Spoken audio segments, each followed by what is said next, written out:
Viewers আসসালামু আলাইকুম। গুপ্ত ইতিহাস সন্ধান ইউটিউব চ্যানেলে সবাইকে সুস্বাগতম। আশা করি সবাই ভালো আছেন। আমি আল্লাহর রহমতে ভালো আছি।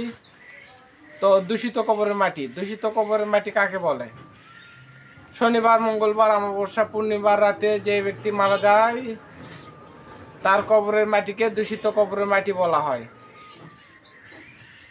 তো কারো সংসার অথবা ঘর বাড়ি যদি নষ্ট করতে চান, যদি রুহ লাগাতে চান, তাহলে এই প্রচেষ্টা আপনারা ব্যবহার করতে পারেন। তো সর্বপ্রথমে শরীরে করাবন করতে হবে। করাবন করার পর মন্ত্রপাঠ করতে হবে।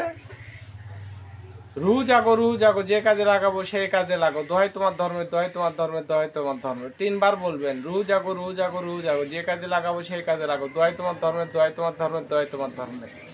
আরেকবার পাঠ করবেন, রু জাগো, যে কাজে লাগাবো সেই কাজে লাগো, দোহাই তোমার ধর্মের, দোহাই তোমার ধর্মের, দোহাই তোমার ধর্মের।